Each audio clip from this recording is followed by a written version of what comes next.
Good morning, everyone, and welcome to Talking Horses. Always a special Talking Horses here on Woodward Day at Saratoga, as the legend Andy Beyer will be joining me in just a moment here on Talking Horses. We talk through our 12-race card today, featuring 4 stake races, a 14-horse Grade 1 Woodward, 11 now in the spin-away, 4 stakes in total. They'll comprise a late pick 4. We'll talk about the pick 4s in just a moment. A great card today as we get ready to close the Saratoga meet, but there's still 35 races left here on day 38. We'll be running 12 of them. If you want to bet them, you want to bet any races, head over to NYRA Bets. If you're not a member of NYRA Bets, now is the time to sign up. Bet 200, get 200.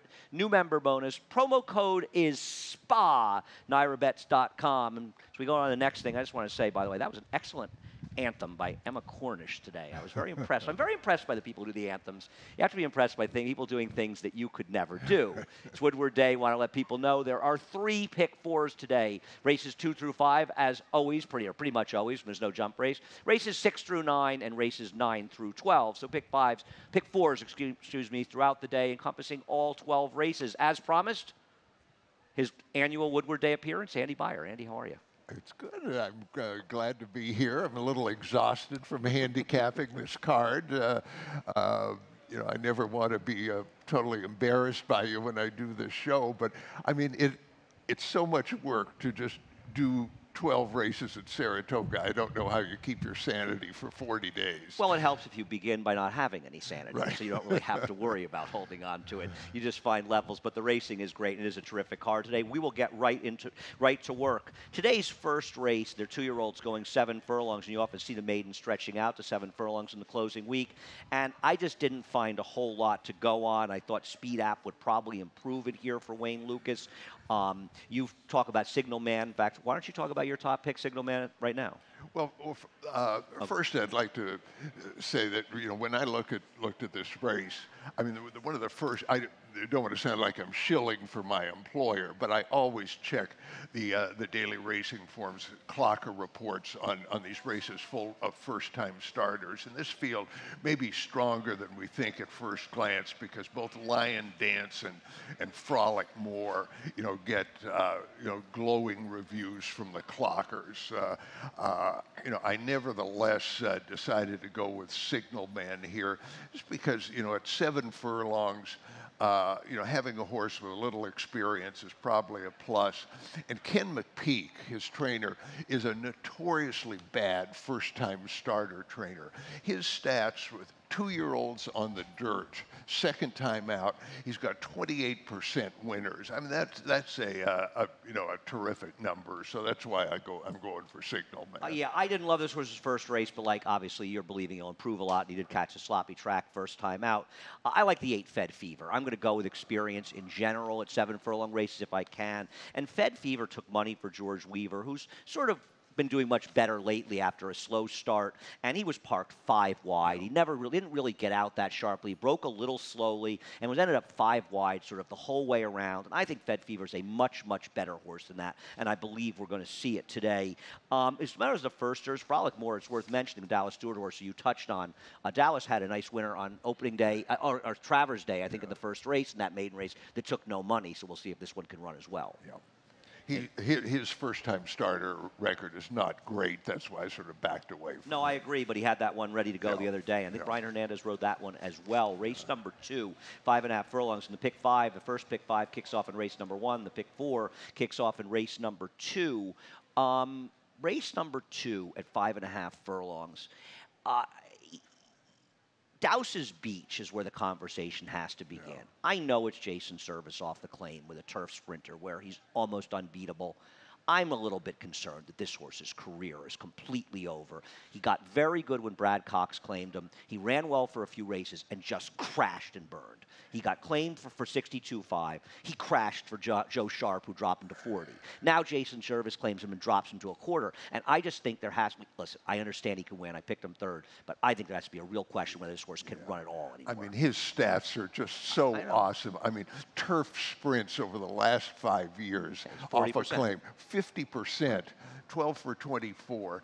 And you know, I know his form looks declining, though. You know, he had a sign. He showed some life last time. He was dueling with a horse named Uncle Eudes, who's like a 44 and change. Beat him by 3 lengths. Type. I mean, yeah, he was eighth, but he was 3 lengths ahead of him. Well, he's got the service magic now, and I can't. I'm not going to go past him. I hear you, and he might win this race, but I'm a little dubious. And Royal Asset, we'll take a look at him. He actually ran pretty well last time out. I'm just wondering if Royal Asset is going to take some money. I thought he ran very well last time in the course race. I'm just wondering if this is not a much tougher field than the one he was in last time. I know it's a 25, but there are a lot of horses that are better than 25s in this field. Yeah, the figures and overall form is not that dazzling. Yeah, I found this race that it's funny. I was reading after I made my picks. I go and look at Mike Beers because I'm always interested in what Mike has to say. We very often disagree, and he has sort of odd, intelligent ideas about races. He voiced in his selection second race literally exactly my thoughts in this race. I didn't really want to bet on too many horses here, and that's why I'm going to go to Natural Order, who I actually think is a turf sprinter, and I actually think that she has improved since he's gone to Ray Handel, who's been quiet lately and hasn't run a lot of horses after doing very well beginning of the meet. And if you go back on this horse, he has go-back races sprinting that are better than his routes. He's not a mile and 3/16 on a soft turf. I don't care what he did last time. So I think he's a little interesting. And listen, I know Zoot Suit is a claim, layoff, drop down, but you're talking about Jimmy Riccio and Jeremiah Englehart. I don't know if I put the stats up or not, but has extremely good numbers coming off of layoffs with turf horses and turf sprinters as well. So I thought this horse could run. Yeah. I want the 7 and 8 here with one protectively. Well, one other horse I'd like to mention here, a Platinum Prince. I think a lot of people might look at the PPs and the comment line, bumped start, checked, and say, boy, this was a terrible trip. You draw a line through that race. This horse has got great figures on a go back. I think this is one of the cases where despite his trainer having a horrendous record off the claim on the turf at Naira. Just pointing it out. Yeah, but that trouble line was really overstated. The Kentucky chart caller who doesn't even report on the races that he apparently is supposed to be watching. The horse had a length's worth of trouble, so I take it at face value. I don't look. Diodoro has not been good off the claim with turf horses in general, whether here or anywhere else. And this one bothers me because he dropped in for 40 after a 6-month layoff or 5.5-month layoff, didn't run well, and comes back 3 months later running for 25. I mean, he could win, but I don't want him any part of him at a short price. No. Race number 3. Race number 3 will probably end up being a $1,000 exacta because one few races that Andy and I agreed on, and it seems fairly logical as we take a look at Business Cycle. When Illudaire ran the other day when we came off the turf, as well as Raising the Flag, who did not run well. Now, Business Cycle has a little bit of trouble here. In a way, he was sort of better off, but this was a racetrack also where it was like a balcony Belmont, where outside closers were dominating. Business Cycle was chasing the pace, made a relatively early move. And I thought Hirsch, who's a nice horse, was very much with the best of it. Business Cycle appears to be too good for these, at least on paper. Yeah, I mean, this is really the one free space on the card, I would say. I just don't see this horse getting beat. Well, I do want to say one thing. You are talking about a 5-year-old that's made 2 career starts. Yeah. Are you at all worried about the 8 Brasstown? First time for George Navarro. I mean, the one time on the dirt, he was in a super, super tough maiden race at Gulfstream where Makismo won easily. You have to admit, this horse has to scare you a little. Oh, absolutely. Look, anytime you see a first time. I didn't pick 1-4. I picked 4-8. Oh, okay. Andy, your picks aren't 1-4-8, 10 here, are they? No, you have the 4 on top, correct? That's correct. 4-1-8. 4-1-8-10, please, for Mr. Beyer. Please. We'll fix that. Okay. This could be my only winner on the card. I don't want to be cheated out of it. But I think the Navarro horse, I mean, you always look long and hard at any horse that he claims or takes over the first time. This horse just looks so bad compared to the favorite. I mean, if he wins, it's going to be a something of an outrage. He's supposed to be at least a C in any pick 5 you're Yeah. playing. I mean, I just think I pointed out. Is there any chance that the 11 horse, I'm going to talk about this race until we get the picks correct, and probably my fault, I sent him in wrong or something, we'll find out. The 11, the Dust Man, I mean, he probably can't run. It was a muddy track, and Ron McQuett's horses have come alive. I want this horse at least in the exactor try somewhere. He's been very interesting at this meeting. I followed Oakland Park last winter, and he's always like the number 2 trainer to Asmussen. But I never saw him do. It's just a guy who won his share. But up here, he has just had really well-meant horses. Yeah, and I thought you want to include him in there because Allure, the one, listen, Allure could easily run second, and actually Chad Brown has pretty good numbers with maidens off of 6-month plus layoffs. I'm just, I don't know how good this horse really is. And I've never loved any of its races. Race number 4. Race number 4 I thought was a very, very tricky race. We'll start out by talking about your top pick, Attribute.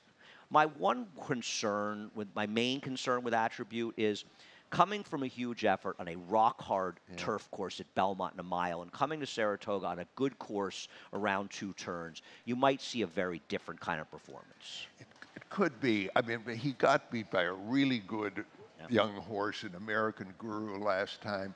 His previous turf race, I mean, he got caught by a good Chad horse, Battle of Blenheim, and he's 8 lengths in front of the field. I just think his his form looks very strong to me. I mean, my real opinion on this race, I mean, look, Chad wins so many races that people just sort of make him the favorite out of habit. But to me, Night Prowler is a horse who's just another horse. There's nothing special about him. He had a soft trip last time, and it was off a long layoff. Well, Chad does win off no, long you're layoffs. right. You're right. I and agree. I mean, else. his good races would probably win here, but there's no way this horse has to run his good race. He's nothing special I here. mean, if he's the favorite, my play in this race would be to be against him, and I would box my top 3, the 1, 5, and 8. Well, the 5 team colors, because you're gonna get Robertino Diodoro home with a clear claimer if it costs you your life. He did run extremely well in that race. I mean, that was one of the most embarrassingly run races to meet, where there were like 37 speeds, and everybody took back, and some hopeless horse finished second that couldn't get a mile, and the winner was just overbet and sort of sat in the pace. He ran very well in the context of that race. I just don't love the claim. Yeah, I mean, he was the top 4 speed horses all were right there at the wire, and he was the only closer, so I've got to respect that effort. I'm going to take a shot with breaking the rules. And picking horses like breaking the rules, it's a little bit of it's not a stab. It's sort of taking a horse you just don't know about. I find this interesting stat, and you've got first-time turf, so I like looking at how trainers do with non-maidens first-time turf, because if you look at first-time turf, most of the time they're maidens. And Shug's actually done well making this move, and the truth is, with Shug, he's going to exhaust their talents on the dirt before he says, okay, I think this horse is probably a turf horse. Like, think of Allure and how good Allure was. But then when he went to turf, he became one of the great horses of all time. And breaking the rules has a turf pedigree. He's a half to 2 horse to try the turf. One, Bombs Away, who did well on the turf, and he's a similar type horse. Yeah. He flashed early ability. It didn't pan out from the dirt. They went to turf, and he ran well. There's pedigree. I mean, all the Phipps pedigrees are turf. You look through them. There's 3 turf winners in the second generation. It's Warfront, loves the grass. I've never loved this horse, but he's okay. And I think in this spot, he's getting good position on the rail. And I don't love anyone in here, but if he can move a little forward, I think he can win. No, I think he's going to be very well meant. A couple others in here, Holiday Stone. I'm going to show Holiday Stone 2 back at Del Mar. I have a thing for Holiday Stone. I actually think he's been pretty good, and he's been a horse that's been extremely unlucky in a number of races. He's had bad trips and mediocre rides. The problem is that George Weaver has these terrible numbers coming off layoffs, and we'll show you that afterwards. He's a horse I'm going to watch in here. I think he has the talent to win, but I'm just worried he won't be ready to run his best race off the layoff for George. Any thoughts?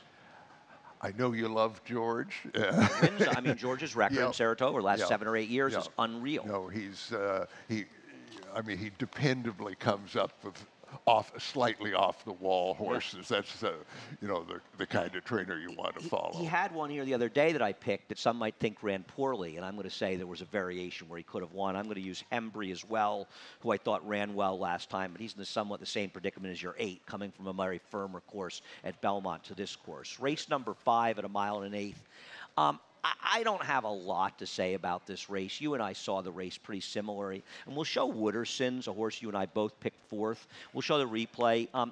I didn't send the stat in, but Todd Pletcher at Saratoga's 0 for 9 with horses off of maiden wins in dirt routes. And I like the Saratoga stat particularly because, A, Todd's done so well here, and B, they're 1 1/8 mile two-turn races. He was an interesting horse last time, and I know he beat Point to Remember, who came back and run virtually the same fig. I think it improved 1 point. But he had the run of the race at a very moderate pace this day, and I just think he's meeting some tough old pros here. Yeah, I just couldn't bet this horse. I mean, you know, he had such a perfect setup last time. It was a big speed track. I mean, he's you know, vying for the lead with. You know, in a what was really a ridiculously slow pace. You know, he's got a whole different scenario this time. You know, with a lot of speed in this race. I mean, he won't be on my tickets. I just thought that Uncle Si at the end of the day might just be better than these horses. I know Weather Whiz is okay, and Plainsman seems like the new horse coming in here for Brad Cox, who, as good as he is, doesn't have great numbers off TRAINERSTATS in the dirt. But I just thought one of those 3 would win, and preferred Uncle Si drawing the rail.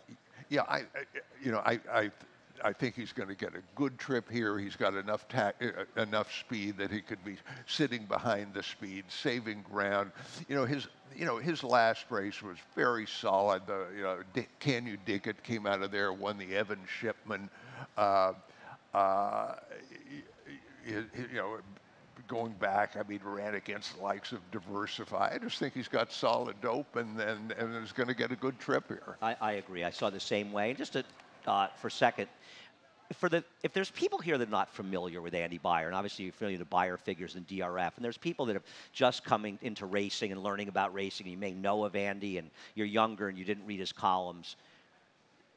This is the man who ruined my life, okay? His book, Picking Winners, is the greatest book on handicapping you'll ever read. I mean, you've written 4 books, and they're all great. I mean, The Winning Horse Player, My $50,000 a Year at the Racetrack is one of the most entertaining books ever written, and, of course, Beyer on Speed. But Picking Winners especially in all of them, if you want to learn about handicapping and learn about the game, buy all of Andy's books. I don't know if you can find them or you can find some on eBay. Picking Winners still in print. Picking Winners is, and I say this not because, I say it because he's here, but anyone that knows me knows I say it with sincerity. It's the book that has changed the lives, and jokingly, not jokingly, in a positive way for many, many horse players. And I suggest you read it. It's a, you know, Andy is the one person in my lifetime. And there have been many people who have been influential, both on myself and other people in racing, but nobody more than you. And I hope people understand he is the greatest legend in horse racing. And we're getting some people to agree that are watching the show. Race number 6.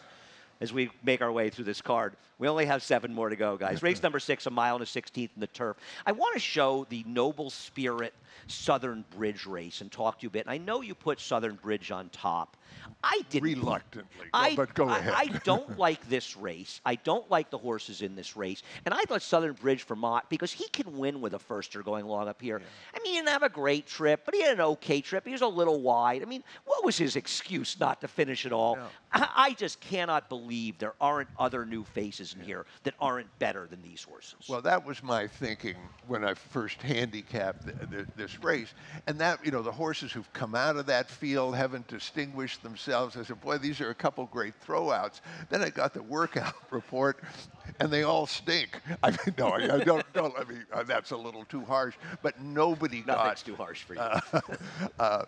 You know, nobody got a great write-up that you'd say, oh, I'm going to here's a horse who's a live runner that I want to take a shot against these two so-so horses, you know, who've got running lines. At least they've got a race under their belts. I have a question with the workout reports, and listen, you know, they've been great, and everyone I know uses them. And Gabby looked at them and talked about them a lot. Nick Tamaro talks about them, and all people I respect, and they are great. How do you find though they're as effective with turf horses? They're, they're on top of everything, you know, and you know, obviously turf is, I mean, it's just different. I mean, it is easier to see, you know, a horse, you know, going a half and 47 on the dirt and having that obvious burst of speed that you know is going to be useful on dirt. I mean, turf is subtler, but these guys are good. No, I'm not saying they're not good. I have the utmost respect for them and the job that they do. I'm just saying that I think it's a little trigger turf. Basically, I took George Weaver. This horse, they've entered this horse like 4 times and been rained off. There's plenty of pedigree. It's a half to a turf winner. Noble Mission is the half to. Frankel is obviously a good turf sire. And, you know, the second dam is Honest Lady, who is a monster sprinter for Bobby Frankel and Juddmonte.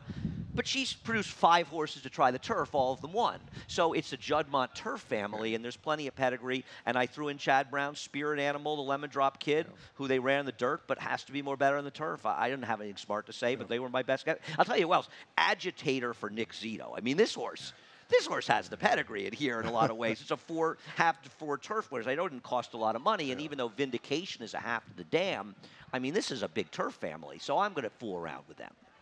Okay, well, it's a good race to fool with, but it could just be the chocks that we don't like that These much. horses have to be very mediocre to not be able to beat at least one of the 3 and 9 in this race. 2 and 9. We'll see what happens. Race number 7. I'm going to say in race number 7, I really was confused by this race. And, you know, we'll start by showing Phi Beta Express. And, you know, it was an odd time for Kendrick Harmouche to decide to rate. And I don't think they were intent on going the lead with pattern recognition, who won. And they probably would have been glad to let him go and try. I think this race, though, it was very much dominating in the front end. The moisture in the track may have helped. I still have questions beyond 6. And I also thought Phi Beta Express would have to deal with Devil's Halo. So I'm a little dubious of him. The problem was, I ended up copping out with the favorite in here, and I just was very confused by this race. You know, my note on this race is that I really don't have a handle on it. You know, I took Uno Mas Modelo. He's the top figure. The race looked, you know, there wasn't something freaky about it, but he'd never run that, you know, that well beforehand. Got a good trip. A great ride by Eric, actually. But that was a strong field for the N1X level. I mean, it was above par. But I just don't have a real good feel for anybody. I don't either. I wish that I did. You know, I was thinking of picking Rocking the Boat. And, you know, with all due respect to my friend Dale Romans, his numbers on trainer changes in the dirt are not good, which suggests that sometimes he needs a little time. And for a horse coming off a 3-month layoff, I don't want a trainer that doesn't have great numbers off changes. But this horse has some talent in a race there.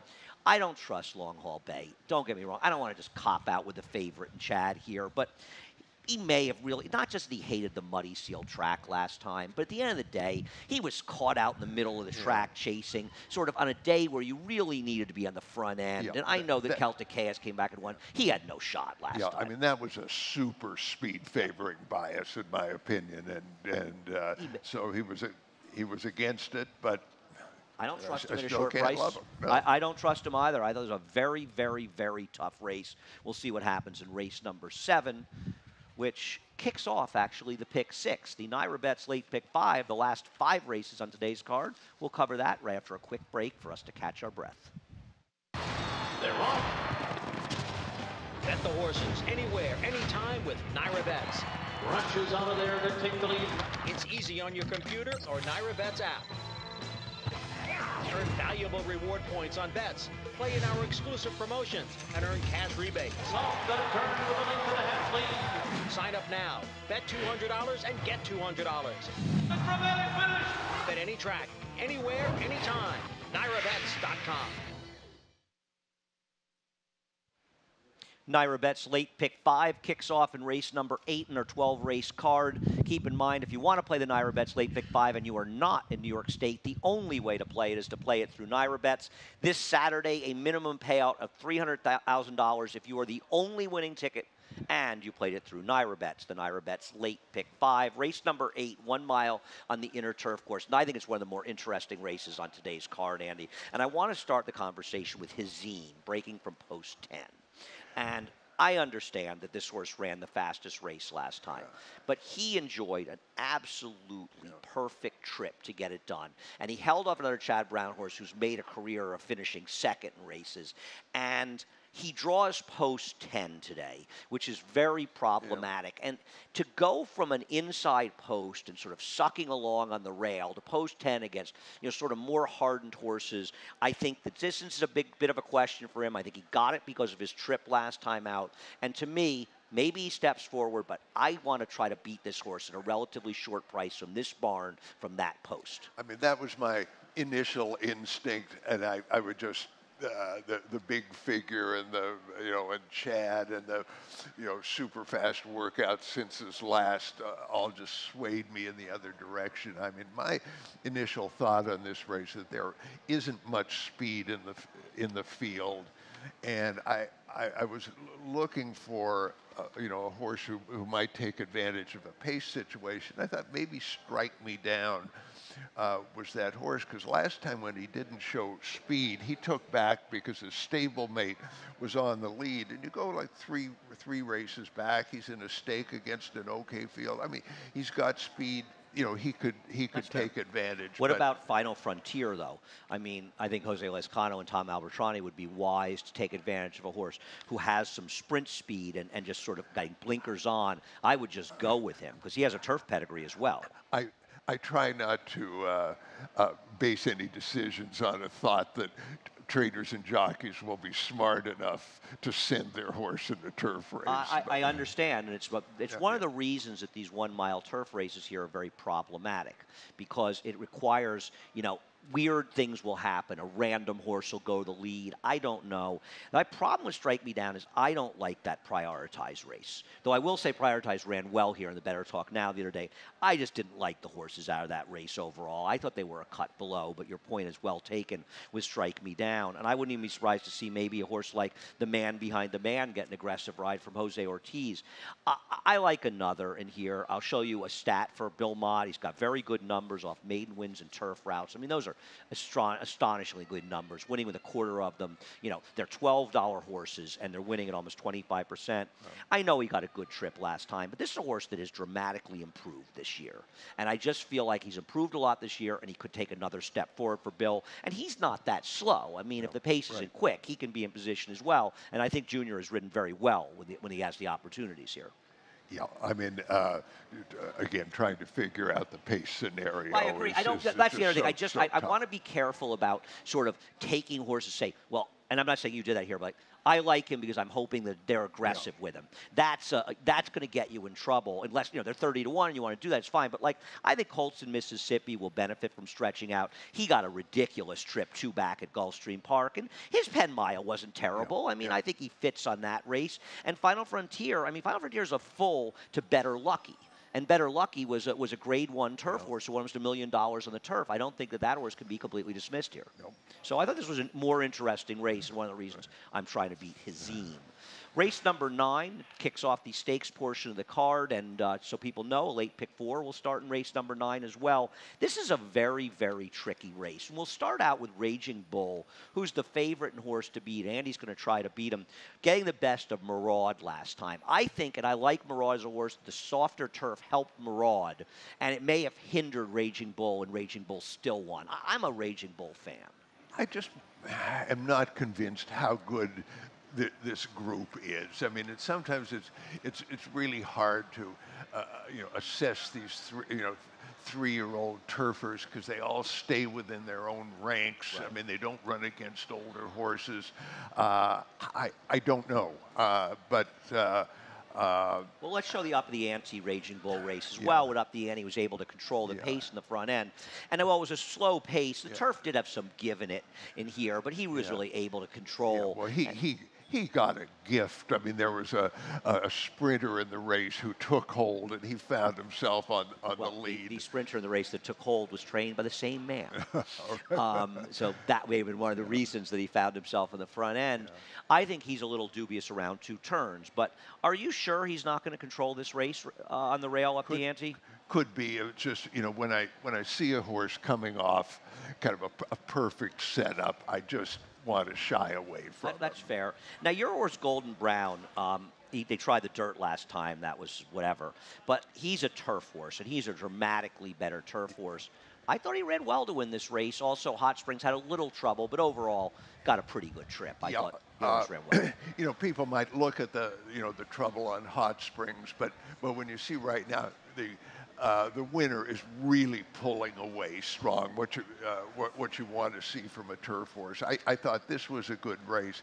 I don't think it is as good as people might think by the fact that Carrick, the 3rd place horse, came out of there and won the Secretariat at Arlington. This was just a case of him stepping up. But Golden Brown's other turf race, he was one of the few in here who ran against older horses. And the horse he ran second to was kind of an old, tough Jersey bred who's got like a few triple-digit Beyer speed figures in his line. So, he's run twice on the turf and run well both. I wish the horses behind him in that Irish straight race had been thoroughbreds. That was my problem. Right. And I totally agree with you. When I first looked, I looked and saw Irish straight, and I probably could have put him 4th here. He's a horse who can win here. I'm not knocking this horse. I wish the horses behind them had been any good. No. They were a bad lot behind them. A couple other horses to touch on. Therapist, I think 1.1 1/8 is stretching for Therapist, and obviously he's coming out of basically a public workout last time out, and he got a big pace 2 back. This is a tough spot, and I think Christophe is trying to answer the question, which is, do I need to look for shorter spots, or should I be taking a shot in the $500,000 Hill Prince win? Yeah. And sometimes you have to take it. Free Drop Billy should not be completely ignored here. I know he's a Union Rags, but Union Rags actually lately he's been picking it up as a turf sire. And this is a horse as a half to Hawkbill who won $4 million in Europe. And Dale Romans isn't an idiot. He realizes this horse is not going to be able to compete, particularly in the dirt with the good 3-year-olds, but he's got a real turf pedigree. And I would not be shocked if he runs well in here. Right. I mean, he was one of these horses who got put on the Kentucky Derby trail and probably shouldn't have been on it as long as he was. And now they're recycling him, and I'm sure they're taking a guess. And well, he's got a pedigree to handle it, and it's not like he's a total bum. I mean, if in fact he was a turf horse all along and improves, he does have figures of 90. If he improves, this field could be in trouble. And I don't want to just dismiss him and think, Dale's totally wacky taking a shot in the turf. He's got the pedigree, and they must have turf in the back of their mind all the time. Race number 10, the Grade 1 Spinaway. My first Spinaway was Ruffian in 1974. It was a little bit less than the year before you ruined my life. Andy is very sentimental and excited because he loved American Pharoah. And his half-sister, Chasing Yesterday, is here for Bob Baffert. The question is, as we take a look at her winning at Del Mar, will Bob Baffert ever lose a stake race at Saratoga? He's so good, isn't he? I mean,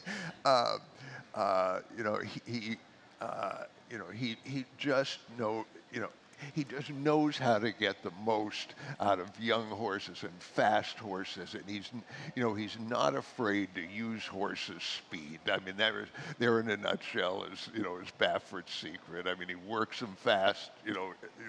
He was not afraid to let him blast out of the gate. I mean, I love to watch his horses run. No, I agree. I mean, he proves it time and time again. I mean, it's hard to believe that, after American Pharoah lost the Travers, people said, Bob Baffert can't win in Saratoga. And I was thinking, gee, I seem to remember him winning just about every stake race we've ever run here. I have no idea what these idiots are talking about. And I guess Bob heard it and said, well, I'll show them. And he's won about 7 Grade 1s since then.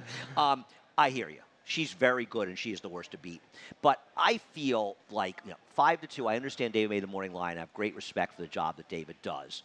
I think she's going to be even money in this race. I just feel like they're an American Pharoah and Bob Baffert and Mike Smith. They're just going to be sending it in. And are you really sure, as we look at the Schuylerville, and I don't know if we're going to show the start or not. We're going to show the start first. I want you to see Nona Madeline. She gets left, but great job by her and John Velasquez getting her right back into the race.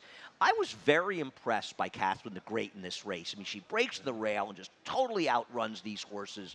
And I think she's very good, and she's a little more battle-hardened than yesterday. And I'm not sure they're not relatively close to being on par. And I think the Baffert American Pharoah factor is going to make this horse a much bigger price than she should be. Is that fair?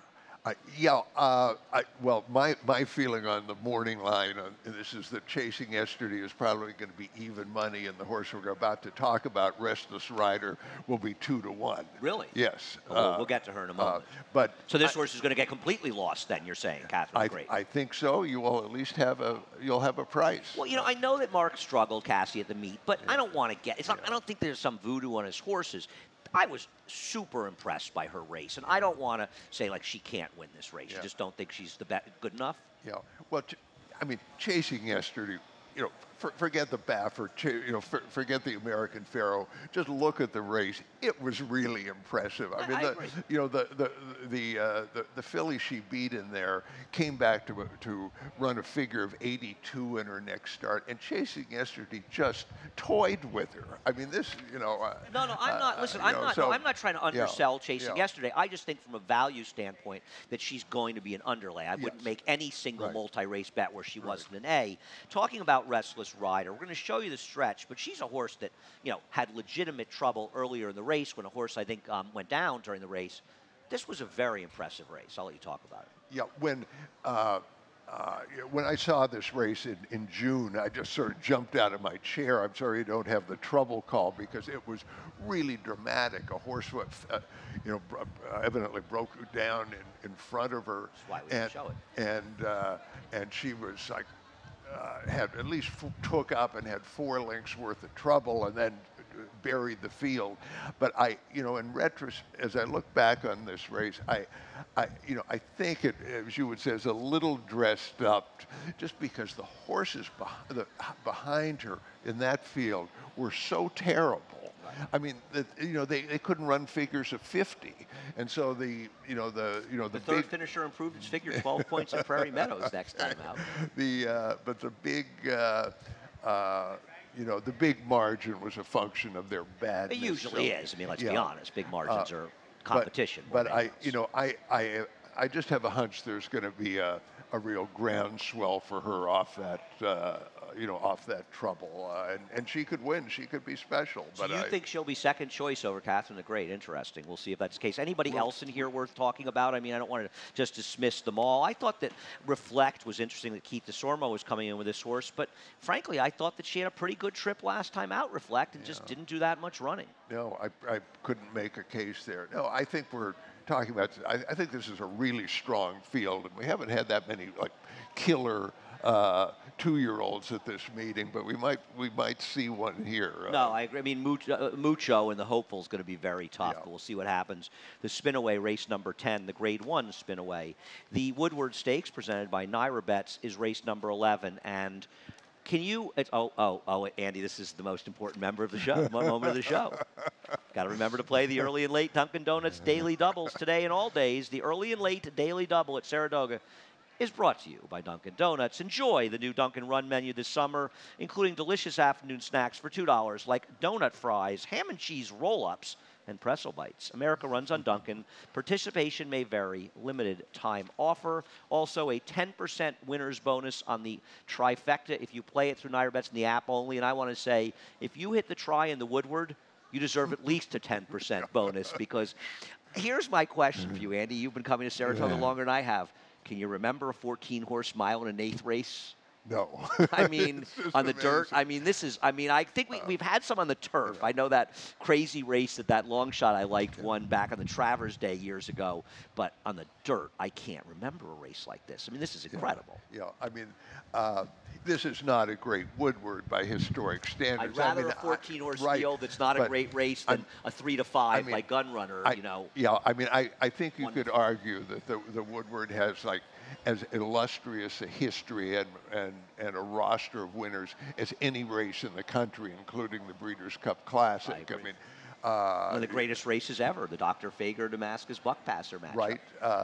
My favorite horse race of the 21st century was Rachel Alexander's Woodward.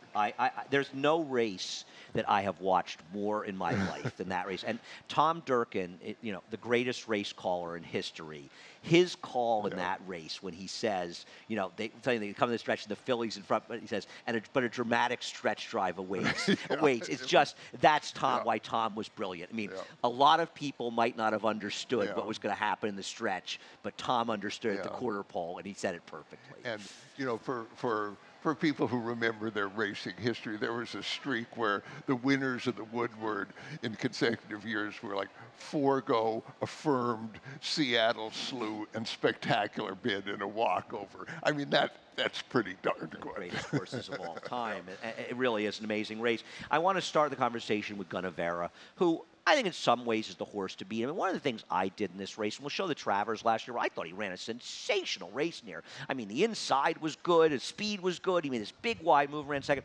There are sort of 4 horses in here that they're proven. I'd say 3. You've got Taprid, we'll talk about, Gunnevera, Seeking the Soul, have proven against sort of better company. None of them have to win this race. And then there's your top pick, Sunny Ridge, who we'll get to next. I respect Gunnevera. The one thing I'll say about this race, and I think it helps your pick, and it hurts mine, and it hurts Gunnevera, with a big field like this, and a race that has a murky pace on paper, there's a lot of potential for bad trips, and there is less with your top choice. I'll let you talk about Gunnevera for a second, though. Right. Well, when looking at this race just on who's the best, it's Gunnevera and Seeking the Soul. Right. Just on basic handicapping dope, and certainly Gunnevera's got those good back figures, but there really isn't pace in this race, and to take these horses who don't have speed and are going to be like 7-2-ish in a field of 14. I just don't want him. I wanted somebody who could show be Sunny near Ridge's the lead. last, guys. Talk about Sunny Ridge. Well, of course, we can start by saying it's Jason Service, and the horse legitimately improved last time. I mean, Timeline with a 3-5 Chad favorite was loose on the lead on a good rail, right, and in a very moderate pace for Belmont, and Sunny Ridge ran her down, and yet on her in her other races, she's usually close to the place. When did Sunny Ridge become a she? Sorry, I've still got the spin away on my mind. So he's going to be he's going to be near the lead. I mean, if he'd had an inside draw, I would be a lot more enthusiastic. But I think it's going to be a very, very interesting run in the first turn in this race, and I have no problem. My one thing I'll say is, is he going to? That was in the midst of Jay Service's horses in a massive streak. They've been run well. He's a terrific trainer, but they haven't run quite as well at Saratoga. I'll say one thing: he's a legit stakes horse. I mean, this horse has been a stakes horse from 2, 3, 4, and 5, so he's in the group of legit horses. You have Zanotti second. Is your hope with Zanotti that Jose Lezcano is somehow able to get to the front with him? Well, again, here's a horse who's got a figure last time that is close to everybody else, and who is a speed type, and he's 20-1. I'll give him a chance. Okay, I hear you. It's a tough post to overcome. I don't love the fig last time. I want to see that figure get reproduced by others. I know there was a gap back to third. Paige McKenney's been retired in that race, and he's run some good races. The winner is a little suspect to me for that fig.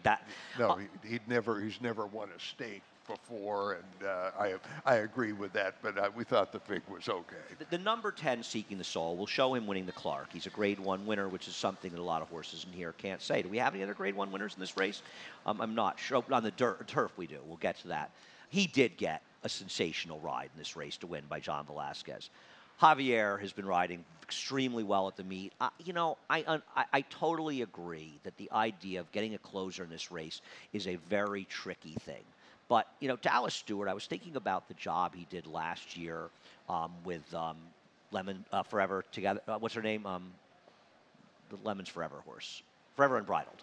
And sort of running them sparingly and pointing for individual races. And a lot of people might look and say, well, how did he not win at 50 cents the dollar Indiana Grand? We got wired by Pioneer Spirit for Brad Cox, who's turned into a pretty good horse. So I don't think that effort is bad. I think Dallas has been really pointing, just like he did last year, you know, for the personal ensign it worked out. And I'm going to trust in that. I don't love the scenario, but I think he might be the right horse.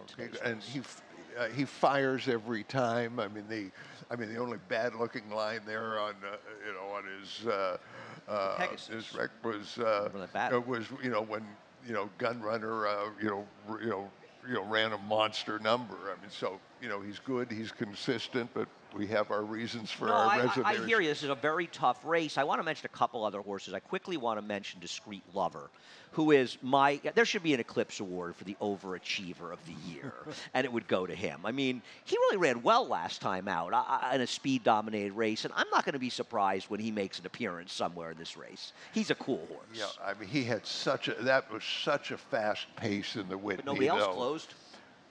Well, the top two were They're superior. Good. That's what I'm saying. But, I mean, but I thought this was a clunk up kind of. What about Tapwrit, who I have in there? I mean, one thing about Tapwrit, of the major players, he draws very well. Yep. And I think that could help him. I don't love his form, but today could be a day he gets a good trip in here. I'm just not sure he's that good. Yeah, I've just never liked him. I never have. Now, I want to discuss one horse, Yep. Yoshida. And Yoshida got lucky. He drew very well on the rail.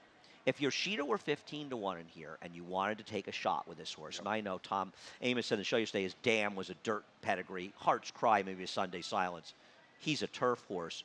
But to take anything close to the 5-1 morning line on a horse that has to improve on the dirt to win this race off of a bad performance after coming from Europe. He is running in here for the right reasons. His connections are trying to make him a Grade 1 winner in a major race to improve his stud value. Look what it did for Catholic Boy last week. But that doesn't mean you're supposed to take a short price. If he was 20-1 and you wanted to take a stab, go for it. But 5-1 on him improving on the dirt? Really? How lucky does he have to get to win this race? I would be surprised, but you know, like Bill Mott is a guy that you don't want to second guess to the point you're saying, what's this idiot doing? Well, no, I don't think, first of all, whether Bill, I mean, Bill's great, and I'm not, you know, we all know how great Bill is, but it's not clear who's telling him to run in this race. And even if, and listen, by the way, if Bill's the one who said we should run in the Woodward, he'd be smart. Yes. It's the right move to run in this race. I just don't want to bet him at a short price. Race number 12, the 12th and final race. Let's take a quick look at Santa Monica, the horse to beat. Andy's top choice, my second choice. Inflexibility ran fine when she ran the Beverly D. They're good horses. She's been good for Chad. She's the horse to beat. Yep. I mean, this was, you know, it was a big fig, good field she beat. You know, I'm predicting a Chad exacta in this race. Yeah, I mean, the only possible fly, Lady Montdor is okay on the outside. She's, though, last time was the time, and it's a much tougher field. She's okay. We're going to very quickly segue as soon as they're ready in the great truck where they do such amazing work and take a look at On the Moon Again losing to Danceland. People may see On the Moon Again and see an 82 fig and say, well, how can she win this race? Well, she would have won this race by 3 lengths if Javier had been a little more patient. As you know, I'm Javier's biggest fan, both personally and professionally, but this was not his best ride of the meet. I mean, you give up your options when you dive down to the rail, and this was what if he had just waited a little bit, things could have opened up. I thought he made a brilliant move, cutting the corner and saving ground. She's a horse that wants more distance anyway. She kept great company overseas last year. I mean, this is a horse that, you know, finished with, you know, she was 10-1 in the Prix Diane where she clipped heels and went down behind horses like Sister Charlie. She can beat the favorite in here and be a decent price. And she and Santa Monica are workmates, and she has been impressing the clockers in company with Santa Monica. Why didn't you put her on top? I'm stupid. I looked at the big figure and I couldn't get beyond it. Tough to get past the big fig sometimes. You know, listen, I mean, there are other horses in here. Lady Montdor ran well last time. I mean, Homeland Security, she's okay. The problem with Homeland Security is she got the absolute perfect trip last time, and this field is infinitely better. I mean, I gotta say something about Danceland. Danceland may not be good enough against these, but don't completely dismiss her. I mean, she's really improved for Shug. She overcame a ridiculously slow-paced race 2 back to win on the inner, and last time out, yes, she shouldn't have beaten On the Moon again, but she's quietly improving for Shug, and I don't think she should be totally dismissed. I mean, she may be in tough, but she's not impossible. I mean, it's a little bit of a leap, though, to go from Allowance Company against 2 grade 2 type horses. No, I agree, and she shouldn't have beaten On the Moon again last time, and she's, we both got her 4th, but she's okay, and I think Shug's doing his usual good job with her because she's really improving, and she's been a much better horse this year. We done? I guess we're done. Andy, great job. Thank you so much. The great Andy Beyer. Woodward Day. Let's talk about Woodward Day. We're getting some cheers out there. Well-deserved, not for me, but for Andy Beyer. If you're not a member of NYRABETS, bet 200, get 200. New member bonus. Promo code is SPA. Head to NYRABETS.com for more information. Where are we going next, Justin? We're going to, the 1863 Club opening next year. Head to NYRA.com, /1863 Club for more information. The newest edition, which we'll go to work on Tuesday. Saturday, September 1st, Woodward Day here. 3 pick 4s, races 2 through 5, 6 through 9, and 9 through 12. Of course, the early pick 5 kicks off at race number 1. The NYRABETS late pick 5, races 8 through 12. Andy, I can't thank you enough. Great having you in Saratoga. It's great fun, and I hope the results don't embarrass either of us. Well, today. If you're going to do these shows, you're going to get embarrassed quite often, especially up here in Saratoga. You do the best you can. Larry Colmus is upstairs, and he'll be doing the best that he can. As always, he'll be giving us a reprise, the scratches and changes, in just a moment.